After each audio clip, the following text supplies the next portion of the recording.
Shunday qilingki, Ka'baga shunday qaraganingizda hozir biringiz aytishingiz mumkin, "Qora aka, men unda ko'p duo qila olmabman u. Shunday kirib ketibman u." Yo'q, yana borasiz u Ka'baga hozir. Yana qaytasiz hali. Tavoful ifozalar qilasiz. O'shanda shunday turib olib, ko'zingizni uzmasdan so'rang, Alloh beradi. Ka'baga demak nima? İlk nazaringiz tushgan paytda duo qiling. Balkim qarang, Ka'ba ko'rinadigan har joyda. Boya duo qila olmay qopman, odamlar bilan yurishda avora bo'pman desangiz, o'kinmang. Hali siz Ka'bani ko'p ko'rasiz, borasiz, tavof qilasiz. Hali sayda ham ko'rasiz, o'sha yerda namozlar o'qiysiz, tepadan ko'rasiz. Ka'ba ko'rilgan o'rinda, demak, Ka'baga qarab qilingan duolar ijobat. Shuni fursat biling. Afsus, hozir hammangiz menga va'da bering, tavofda o'zingizni kameraga olmang. Ayniqsa soatda olmang. Ey, Allohning Ka'basi turib siz qanday soatda olasiz? Uyat bu. Uyat. Keyin qanday, hali biz Arafatda ixlos haqida gapiramiz. Ixlos juda ham og'ir bo'ladi. Ixlos o'zi dunyoda amallarning ichida ulamolar aytadilar, eng amalni og'iri ixlos deydilar. Chunki nega? Ixlosni Alloh uchun qilinadi-da. Odamlar degan narsani olib tashlashlik bandani fitrati uchun og'ir ekan. Siz Ka'baga yetdingiz. Ka'baday ulug' narsa makon yo'q.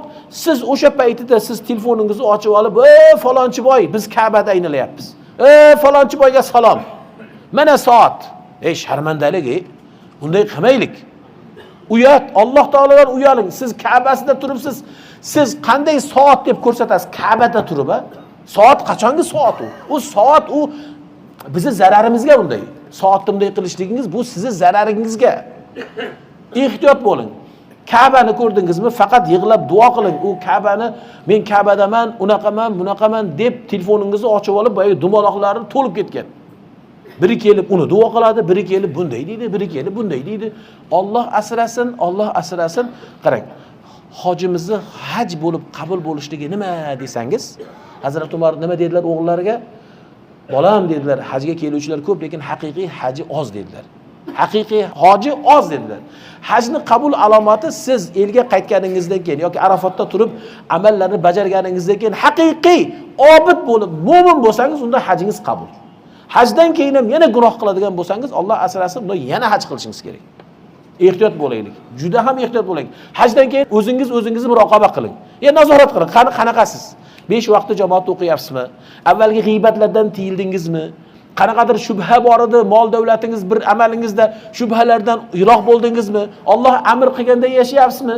Allohni qaytargan nahiylardan uzoqmisiz? Ha, demak siz hojisiz. Demak sizning hajingiz qabul. Tushunarlimi? Ehtiyot bo'laylik. Ka'bani atrofiga borib bu telefonlarimizni olib faqat yozish bilan avora bo'lmaylik. Tavofda ketyapman, baraka topkirlar, keladida qoraga rasmga tushaylik deydi. Men oxir buni o'rganib oldim. Ha, aytadi, tavofda bo'lmaydimi deydi. Ha, bo'lmaydi, tavofda zikr qilinadi. To'g'ri. Tavof unda so'z mumkin. Illa unda so'z mumkin. Qanaqa so'z? O'sha bir hojat tushadigan holatdagi. Lekin kelib rasmga tushilmaydi. Men tavofda yuryapman. Qarang, tavofimda karohiyat bo'ladi. Agar yurayotgan odam tavofda, shuni biling yaxshilab. Tavofda mana faqih ulamomiz, ustozimiz o'tiribdilar. Tavofda ketayotib, tavofda rasm uchun to'xtalmaydi. Bu tavofda karohiyatidan bu. Bo'lmaydi bu. Mana shunaqa qilyapman. Bir xillari tushunyapti. Bir xillari, ha, tavofda bo'lmaydimi deydi. Ha, bo'lmaydi, mana qilyapman-ku deyapman. Bir xillariga aytib, "Uzr, men ahliyam bilanman, hozir rasm tusholmayman." Rasm. Bu narsa bizni zararimizga, birodarlar. Ehtiyot bo'laylik. Alloh rozi bo'lsin barchalaringizdan.